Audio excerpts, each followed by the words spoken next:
अपराध क्षमापण स्तोत्र सब लोग ध्यान देंगे।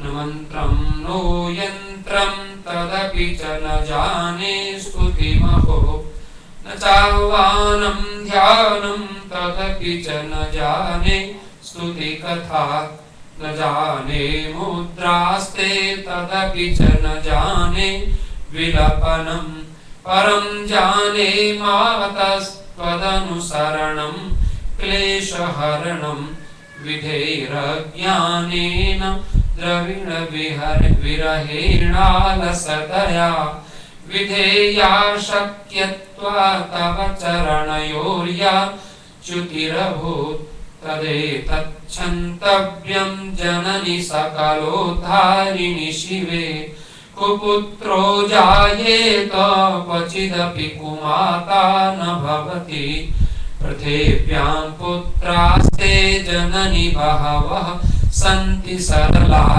परं तेषां मध्ये विरलतरलोऽहं तव सुतः, मयि मदीयोऽयं त्यागः समुचितमिदं नो तव शिवे, कुपुत्रो जायेत क्वचिदपि कुमाता न भवति, जगन्मातर्मातस्तव चरणसेवा न रचिता, न वा दत्तं देवी द्रविणमपि भूयस्तव मया, तथापि त्वं स्नेहं मयि निरुपमं यत् प्रपुरुषे, कुपुत्रो जायेत क्वचिदपि कुमाता न भवति, परित्यक्ता देव विविध सेवा कुलतया, मया पञ्चाशीतेरधिकमपनीते तु वयसि, इदानीं चेन्मातस्तव यदि कृपा नापि भविता, निरालम्बोलम्बोदरजननितं यामि शरणं, स्वपाको जल्पाको भवति मधुपाकोपमगिरा, निरातङ्को रङ्को विहरति विचिरं कोटिकनकै, तवापर्णे कर्णे विशति मनुवर्णे फलमिदं, जनः को जानीते जननि जपनीयं जपविधौ, चिताभस्मालेपो करलमशनं दिक्पटधरो, जटाधारी कंठे भुजगपतिहारी पशुपति, कपाली भूतेशो भजति जगदीशैकपदवीं, भवानी त्वत्पाणि ग्रहण परिपाटी फलमिदं, न मोक्षस्याकाङ्क्षा भवविभवाञ्चापि च न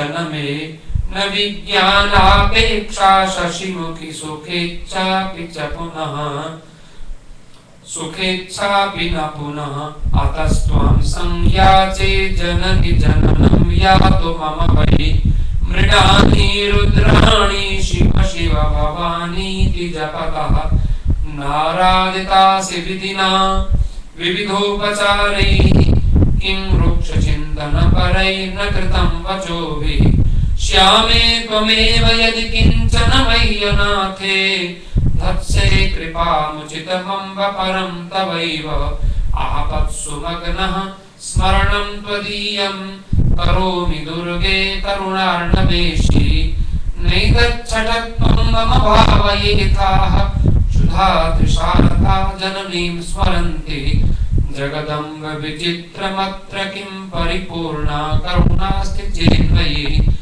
अपराध परं नहि माता समुपेक्षते सुतं, मत्समः पातकी नास्ति पापग्नि त्वत्समानहि, एवं ज्ञात्वा महादेवी यथा योग्यं तथा कुरु, इति श्री शंकराचार्य विरचितं दिव्यपराध क्षमापण स्तोत्रं संपूर्णं। श्री दुर्गार्पणमस्तु। सांचे दरबार की जय। बोल जयकारा वामेश्वरी माता का, सांचे दरबार की। बोल जयकारा दुर्गा माता का, सांचे दरबार की। हर हर महादेव। धन्यवाद। सभी लोग यथास्थान बैठ जाएं। माता जी को मस्तक झुकाकर प्रणाम करें।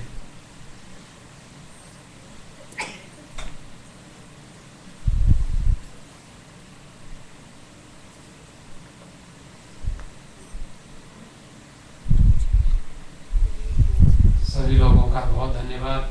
आज विशेष अवसर पर श्रावण महीने के कृष्ण पक्ष की जो चतुर्दशी, श्रावण शिवरात्रि, जिसमें हम लोग जानते हैं भारतवर्ष में गंगोत्री से, गौरी कुंड से जल लेकर लोग आते हैं और भगवान विश्वनाथ को चढ़ाते हैं। 12 ज्योतिर्लिंगों में संपूर्ण भारतवर्ष में ये तिथि बहुत जोर शोर से मनाई जाती है। कांवड़िया लोग कांवड़ लेकर के और बड़ा सुंदर भगवान का, शिव जी का अभिषेक करते हैं, पूजन करते हैं।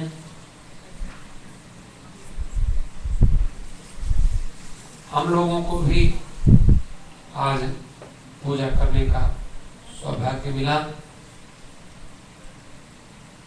आदरणीय श्री विजय जसवाल योगी जी की धर्मपत्नी मंजीत जी का विशेष आग्रह था कि आज हवन होना चाहिए, तो हमने महाकाली का हवन, दुर्गा सप्तशती के प्रथम अध्याय जिसमें महाकाली का विशेष स्तवन किया गया है और भगवती ने मधुकैटभ नाम के 2 असुरों का जो संहार किया, तो भगवती महाकाली के रूप में प्रकट हुई।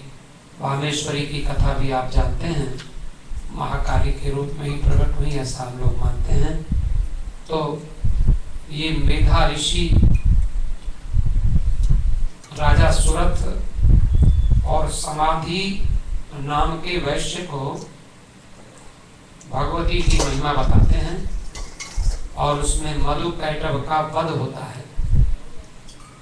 कहते हैं ये मधुकैटभ विष्णु भगवान के कान के मैल से पैदा हुए थे। कान में हमारे जो मल होता है, साईश्वरी जी से प्रार्थना है कि यज्ञ को प्रणाम करें और जो शिरडी साईं बाबा का अभिषेक होता है वो प्रारंभ करें, क्योंकि हमारा 5 से 7 का जो यज्ञ कार्यक्रम था, रुद्राभिषेक का कार्यक्रम था, संपन्न हो चुका है। अब शिरडी भजन साईं जी प्रारंभ करेंगी बड़ी श्रद्धा से, बड़े प्रेम से। तो मैं आपको निवेदन कर रहा था कि जो जिस अध्याय का हमने यज्ञ किया है, ये महाकाली का प्रथम चरित्र, दुर्गा सप्तशती में 3 चरित्र हैं, प्रथम चरित्र, मध्यम चरित्र और उत्तर चरित्र। तो प्रथम चरित्र की देवता महाकाली हैं और मध्यम चरित्र की देवता महालक्ष्मी हैं और उत्तर चरित्र की देवता महासरस्वती हैं। तो ये ब्रह्मा इसके ऋषि हैं, महाकाली देवता हैं, गायत्री छंद है, नंदा शक्ति है, का बीज है, अग्नि तत्व है, ऋग्वेद इसका स्वरूप है और महाकाली को प्रसन्न करने के लिए इसका विनियोग होता है। और इसमें मधुकैटभ का विनाश हुआ, ये कथा मेधा ऋषि ने सुरथ नाम के राजा को और समाधि नाम के वैश्य को सुनाई थी। सुरथ नाम के राजा का सारा राजपाट छिन गया था और वो मेधा ऋषि के आश्रम में आया था। उसी प्रकार समाधि नाम के वैश्य को उसके बेटे पोतों ने, परिवार के सब सदस्यों ने घर से निकाल दिया था। तो अपने ही जब दुख देते हैं तो किसके पास जाए? तो फिर माता जी की शरण, महात्मा की कृपा से उनको मिली और उन्होंने बताया कि देखो ये मधुकैटभ का वध भगवती काली के अनुग्रह से हुआ था। मधुकैटभ है क्या? ये कान, विष्णु भगवान के कान के मल से उत्पन्न हुए थे। तो हमारे भी कान के मल से क्या उत्पन्न होते हैं? कान से किसी की स्तुति सुनते हैं, प्रशंसा सुनते हैं, किसी के गुण सुनते हैं, तो हमें उसके प्रति राग हो जाता है। बहुत अच्छा आदमी है और बस दिन रात उसी के आगे पीछे घूमते हैं, फिर 24 घंटे सपने में भी वही याद रहता है। और मर जाते हैं तो फिर उसी की सेवा करने के लिए फिर जन्म लेते हैं। जो अच्छा नहीं है। प्रेम बहुत अच्छा है, राग अच्छा नहीं है। सुखानुसाई रागः। और जो कोई हमारे काम का नहीं होता और उसके बारे में वो बहुत खराब है, हम किसी से सुन लेते हैं, बस उसके प्रति हमारे मन में द्वेष हो जाता है। तो यही मधुकैटभ है, राग और द्वेष।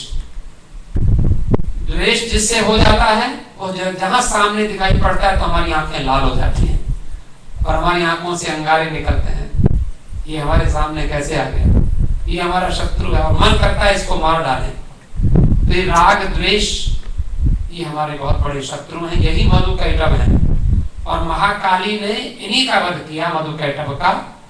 तो भगवती महाकाली हमारे मधुकैटभ को मार दें, हमारे राग द्वेष, क्योंकि ये राग है तो उसकी सेवा करने के लिए हमें जन्म लेना पड़ता है, और द्वेष है तो उससे बदला लेने के लिए। कई लोग तो किसी से बदला लेने को जन्म लेते हैं, फिर उसे मार के फिर तब चले जाते हैं संसार से। तो इसलिए राग द्वेष अच्छा नहीं है, किसी से भी राग अच्छा नहीं, किसी से भी द्वेष अच्छा नहीं। सबके भीतर या देवी सर्वभूतेषु चेतना इत्यभिधीयते।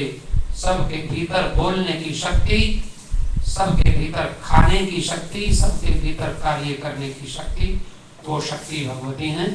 तो उन्हीं का स्वरूप सबके भीतर है। और हमारे बहुत अच्छे अभिषेक प्रारंभ हो रहा है, श्री बाबा का धीरे से अभिषेक सब लोग करें।